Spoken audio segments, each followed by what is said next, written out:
Hello. There we are. Chris from Daughtry, you are a busy man. You've got the Seether POD Cami Kehoe tour that's going to be rolling into Rose Music Center on Friday night, October 10th. And you just released Shock to the System Part 2, featuring the new song, The Bottom, this past Friday. Let me ask, what was the biggest challenge in compiling Part 2 compared to Part 1, Chris? I think the biggest challenge was just figuring out where we were going to go. After we finished Part 1, we had a bit of a sigh of relief, and we were so happy with it. And this was all originally supposed to be one album, and things just were taking longer than expected. And one thing led to another. Our label kind of pitched the idea of, like, what if we split this into two parts? And that instantly took the pressure off.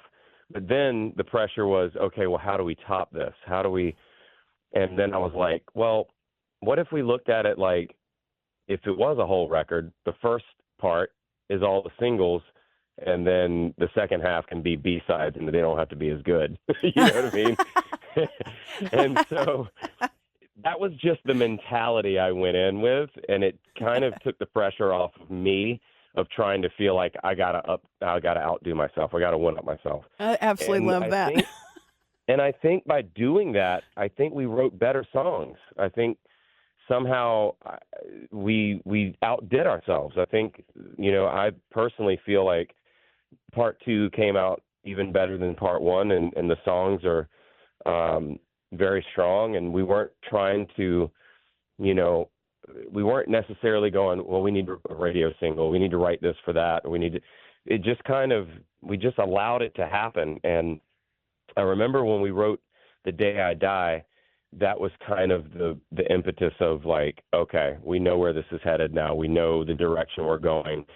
And we kind of leaned in on the grunge vibes a little bit and really, played into that those influences and which were, my biggest influences growing up, and before I even, decided to get into music. So, or made me want to get into music rather. And I think that was kind of just the inspiration behind this, and sonically speaking, and, there was no shortage of subject matter to talk about. I was dealing with a lot of stuff still from the loss of my mom and my daughter, and I was still dealing with things within me. I think it broke open something inside of me where I was kind of, looking at myself, looking at things that maybe I had swept under the rug for years, and I think I was just ready to talk about it. And that brings me to The Bottom. That is one of the new singles off of Part 2. What inspired the lyrics and the sound on that track specifically? You mentioned that sort of digging back into that grunge vibe and some of the things that have happened to you personally. What do you want listeners to feel first, and what inspired that song and its lyrics? Well, the long story short is that groove really was the start of the song, and just that Nine Inch Nails kind of, that drum groove, that loop. And this song was 3 different songs before it was this. And as much as it is about me finding my own identity, this song took all kinds of turns before it found its own identity into what it became, and we had this lyric, pre-existing lyric that never turned into anything, that Scott and I were working on this track early on before we started Part 1, and it always ended with something to the effect of, like, climbing my way back from the bottom, or there was just something cool about that lyric that we just kept trying to put it into songs and it just never fit. And we started working on this, and which was started by our keyboard player, Elvio Fernandez, and his writing partner, Johnny Cummings. They had sent this track over that had originally started with something that we were working on for our album Dearly Beloved, and we just kept circling the drain on it and never became anything, never cracked the code on the chorus. But we always felt like there was something there with the vibe. And would just sit in the studio. We're like, kill the vocals on it, like strip everything, and let's just play that loop. And it just started taking on a life of its own. And I remember we were writing those lyrics in the chorus, and we could kind of see that it was about to hit the part where we were going to get to use this lyric. And we kind of all saw it coming. We're like, Marty, our other producer, was like, I was down in a hole in the film, and I was like, climb my way back from the bottom. Yeah! We finally did it. And it was like this piece of the puzzle that we were trying to fit in all the wrong spaces. It finally found its spot. And it was kind of like, as much as the song is about resurrecting yourself from the dead, the song was dead years ago, and we resurrected it like 3 different times before it became this. And I kind of just put that together today, that like the song went through a similar journey that I did in just trying to find yourself and where you belong. And you guys danced a lot after that, didn't you? There was dancing. Oh, there was synchronized dancing. We were all over the studio. No, it was one of those that we were like really high-fiving, and sometimes you work really hard to get a lyric, and you end up feeling like at the end of the day it's like, that feels forced.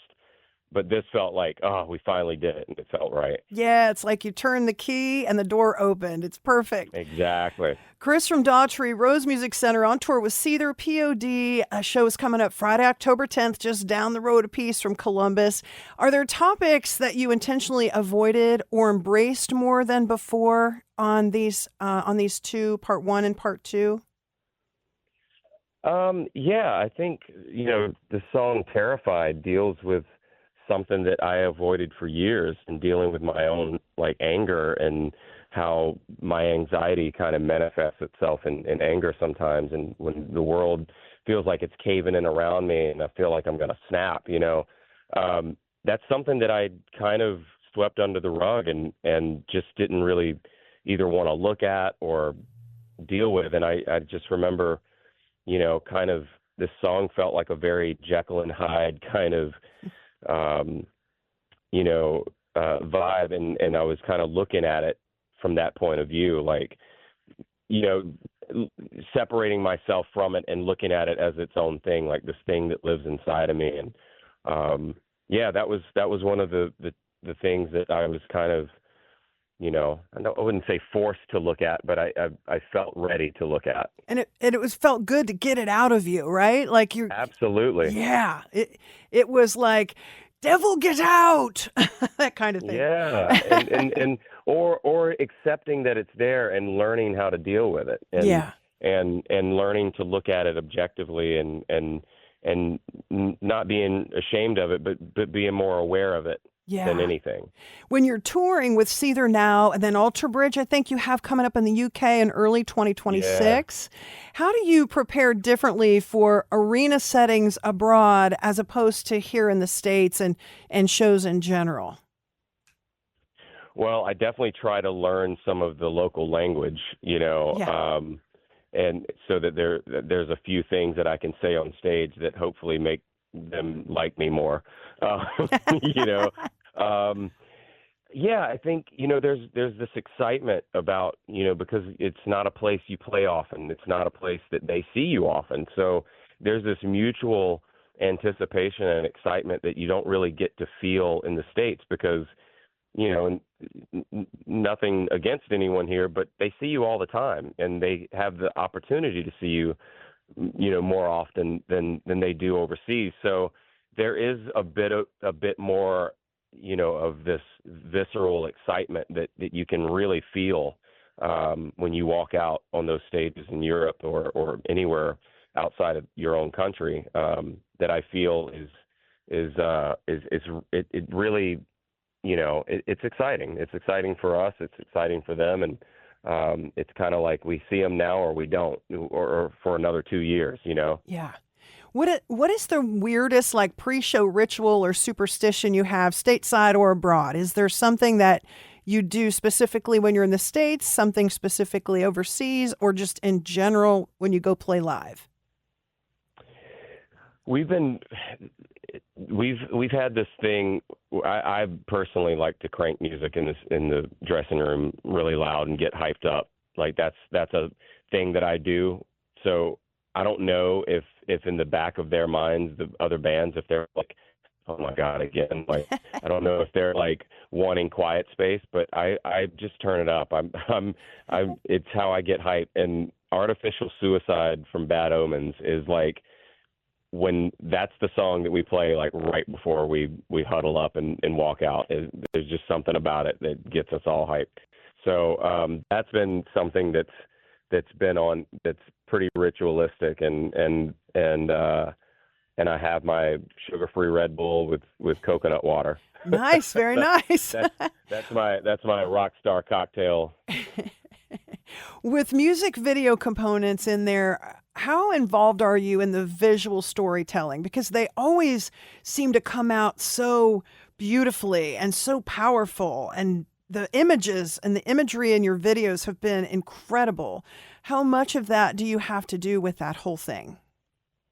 Ever since every video that we've started since Dearly Beloved, I've been 1,000% involved in, from the beginning to the wardrobe, to the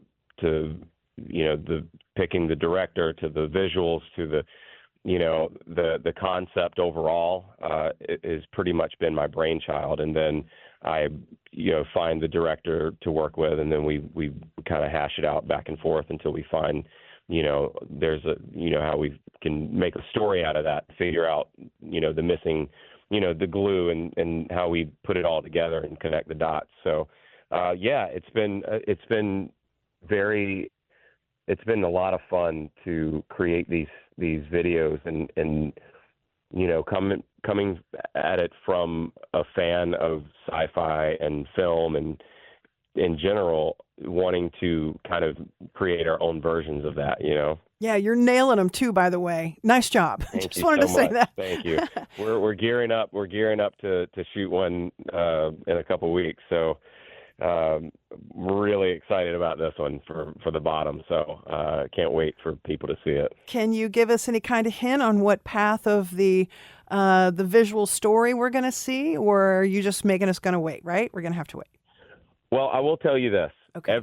Every video I've worked on is, at least for Shock to the System Part 1 and going into this era, there's always some sort of movie reference. Okay. With Artificial, there was, Terminator and Alien, and with Pieces, there's a little Enter the Dragon in there. The Dam, we've got some, Mad Max and Dune. So there's always some sort of movie reference that I'm pulling from. I'll just say that. Okay. And we see it all in those videos. So now my brain is going to think, what would Chris do? All right. Most underrated Daughtry song. Ooh, most underrated. Yeah. The one that you went, man, that's a good one. Why didn't people snag onto that? Sometimes songs that really hit on the record, we find don't hit as well live. And I think Shock to the System was one of those songs that is like, you hear it on the record, and I even remember Ronnie Radke texting me going, dude, this song rips. And we play it live, and it just goes over like a fart in church, as they say,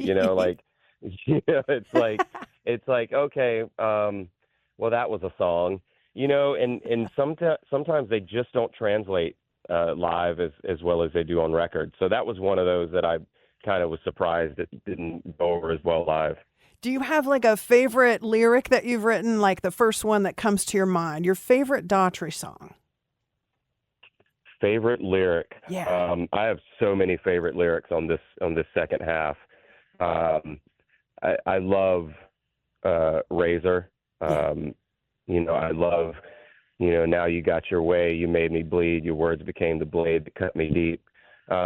It's such a personal song to me, but I also love, it waits, it hides, it's creeping up, I feel it come to life, from Terrified. So there's so many lyrical moments in the bottom. My favorite lyric in the bottom is This beautiful garden turned into catacombs. I don't know where that came from. It just popped in my head one day, and I love the imagery on this record so much, and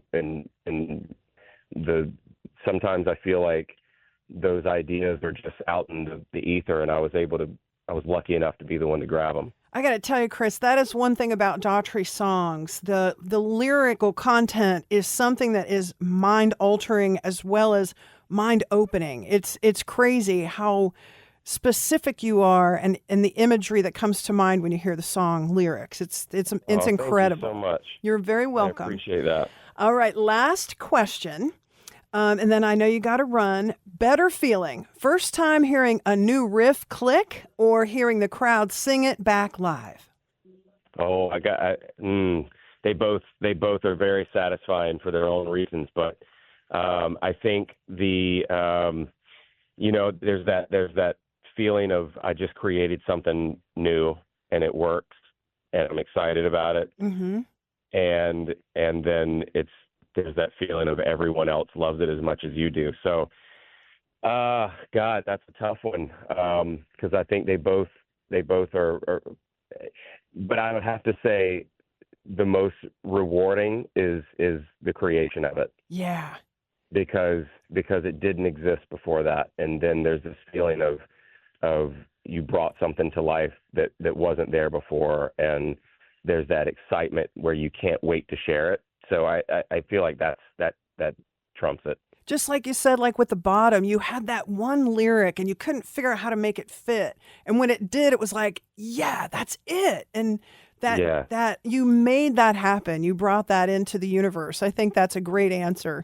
I am so grateful for your time. Chris from Daughtry on tour with Seether, POD, and Cami Kehoe at the Rose Music Center. It's near Dayton, Huber Heights specifically, on Friday night, October 10th. Please be sure to get your tickets through Ticketmaster.com and don't miss that incredible show. Pick up Shock to the System Part 2. It is out now and features the new single, The Bottom. Chris, we've had you in Columbus quite a few times, and we can't wait till you get back. In the meantime, we're going to be road tripping in October, so we'll see you then, okay? We'll see you then. Thank you so much, Ronni. Good to talk to you. Good to talk to you, too. Have a good one. All right, you too. Bye. Thanks. Bye.